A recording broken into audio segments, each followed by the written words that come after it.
Take a good look at this question: what separates an average team from a true NFL champion?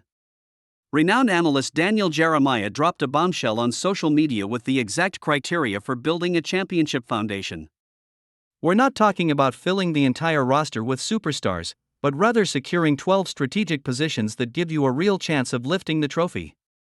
If you fail in just one of these areas, my friend, your plan crumbles in the playoffs. And the big question that's keeping fans glued to their screens is, how close are the Dallas Cowboys to achieving this standard? Let's break down these numbers now and analyze piece by piece. DJ's golden rule requires 12 spots filled with undeniable quality: an elite quarterback, 3 playmakers on offense, 3 high-level offensive linemen, 2 dominant pass rushers, and 3 playmakers on defense. If consistency is lacking, the structure falls apart. I've followed this team for years and rarely have I seen such high expectations mixed with so much pure distrust.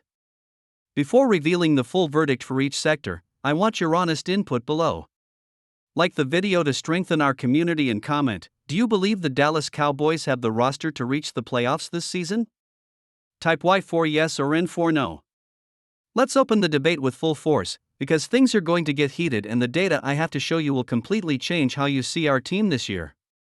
It's time to face the stark reality of our franchise. Let's get straight to the most crucial point on this list: the quarterback. For me, the answer is an absolutely indisputable yes, and I won't accept any lazy argument to the contrary. When we look at the quarterbacks who have reached the Super Bowl recently, it's clear that Dak Prescott is far superior to guys like Sam Darnold or Jalen Hurts. If we take the 2023 and 2025 seasons, the last few years he played completely healthy, you can count on one hand how many quarterbacks in the entire NFL have produced at the same level as him. I know perfectly well that the haters will be furious about this, but the truth hurts: a healthy Dak is, at the very least, a top 10 quarterback in the league. If the management does the right job around him, his talent at the under-center position is more than enough to win. Honestly, I didn't expect to see so much criticism of a passer with this mental processing capacity. But here comes my biggest fear, something that truly worries me. He needs to stay away from the medical department at all costs. This story strongly reminds me of the final stretch of Tony Romo's career, who was playing the best football of his life right before consecutive back injuries destroyed his rhythm and forced him to stop. Pay attention to this detail: keeping Dak protected is key to banishing the ghosts of the past. Now it's up to you, the viewer. From 1 to 32, where would you rank Dak Prescott among the NFL's starting quarterbacks today? Leave your rating in the comments. Moving on to the 3 playmakers in the offense: running backs, wide receivers, and tight ends. Our scenario is extremely promising. CeeDee Lamb is an immediate and indisputable positive choice on the league checklist. After all, he's surpassed the 1,000-yard receiving mark in 5 consecutive seasons. The guy is a complete monster. And our management was brilliant in bringing in George Pickens, who had brutal efficiency last year. If you analyze yards per route run, Pickens and Lamb operated at practically the same elite level, forming a spectacular dynamic duo with the mentality of number 1 receivers. To complete the required trio of playmakers, I give a firm vote of confidence to running back Javonte Williams. Analyst Daniel Jeremiah didn't specify that he had to be a runner, but let's be honest: to build a legitimate postseason campaign, you need a running game that commands respect and isn't a complete joke. Williams surpassed 1,000 rushing yards last season with absurd efficiency, securing those crucial yards that decide games. Running on the outside, we still have supporting names like Jake Ferguson and the young Ryan Flournoy, making the group even stronger. This mix of aerial explosiveness and ground strength has everything it takes to carry the offense. If you haven't subscribed to the channel yet, take this moment to click the subscribe button and share the video with that friend of yours who lives and breathes American football. Don't miss the next installments because the season is flying by. The next challenge on the list is the 3 quality men on the offensive line. The Cowboys passed the test, but with a narrow margin of debate that almost made me opt for a very timid yes. Tyler Smith is an absolute certainty, the pillar of security up front. Considering guard Tyler Booker's second year in the game, I feel quite comfortable including him in this quality category, as well as the solid Cooper. BB in the middle of the line. But now I need you to pay close attention to the famous tomato can theory created by Daniel Jeremiah. The logic is simple and unforgiving. You can't have a terrible player on your offensive line who is constantly dominated by opposing defenders. It's no use having 4 all-pro level athletes in protection if your fifth man is completely unplayable, because rival defensive coordinators will exploit that weakness until they destroy your offense. Therefore, the real development of Terrence Steele and the performance of young Tyler Guyton taking on the responsibility will dictate the success or complete failure of this protection. Looking around the NFL today, the vast majority of franchises suffer from far bigger and more serious offensive line problems than the Dallas Cowboys will face. The structure is in place, but the execution needs to be flawless when it comes to actual contact in the trenches. I want to know your level of confidence. Do you truly trust the Cowboys' offensive line to protect Dak's blind side? Type A for yes or B for no. We've arrived at the analysis of the 2 dominant pass rushers, and here the conversation gets quite complicated. It's fair to question whether we have enough elite talent at the top of the roster or if we're just accumulating good rotation players. I'll count the unstoppable Quinnen Williams, our Big Q, as one of those forces of nature.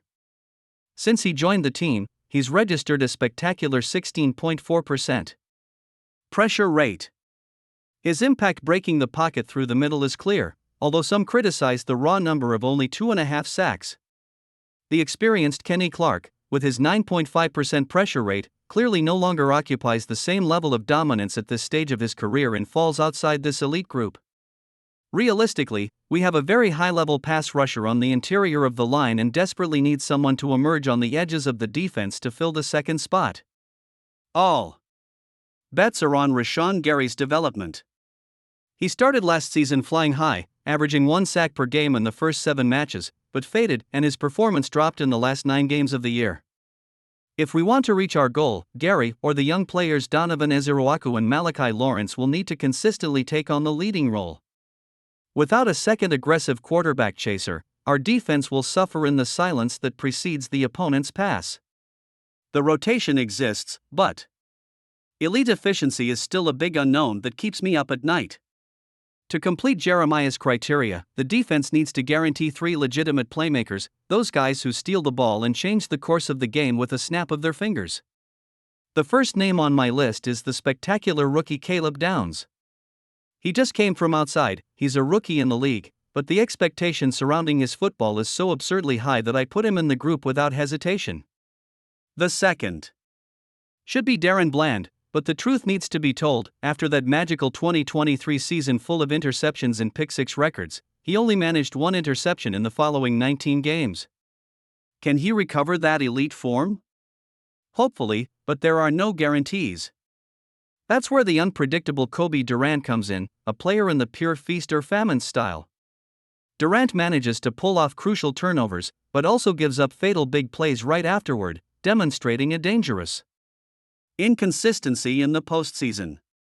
Safety Jalen Thompson is an extremely solid player, with tackles behind the line of scrimmage and forced fumbles, but no recent interceptions, which puts him more in the workhorse category than a playmaker.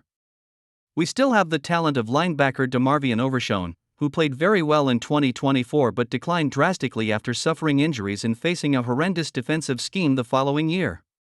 The front office changed everything by bringing in coordinator Christian Parker to fix things.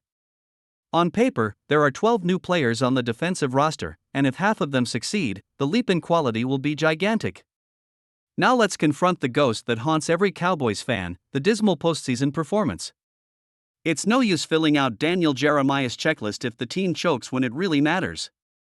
There's a devastating efficiency chart that analyzes EPA per play since 2000, considering quarterbacks with at least 5 playoff games. The logic is simple: you want to be as far to the right as possible on the chart with your quarterback and as high as possible with your defense. Guess where Dallas is? At the bottom of the league standings. This means that, ignoring turnovers and individual mistakes, the Dallas Cowboys defense performed tragically, ranking among the 3 worst in the entire NFL in postseason games played by Dak Prescott. Does this absolve Dak of his errors? Of course not, he needs to be much more decisive. but it shows that the collapse is collective. The offensive line failed against the Niners, the running game disappeared with injuries, and the pass rushers vanished in moments of greatest pressure. In my opinion, this was the turning point in the franchise's recent history. To win the championship, these 12 key players need to play at an elite level when winter arrives. The first step is securing a playoff spot, and we'll follow every second of this epic journey together. Comment below if you believe in the title, leave a like, activate the notification bell, and definitely subscribe to the channel. The season promises to be an explosion of emotions, and I'll see you in the next video.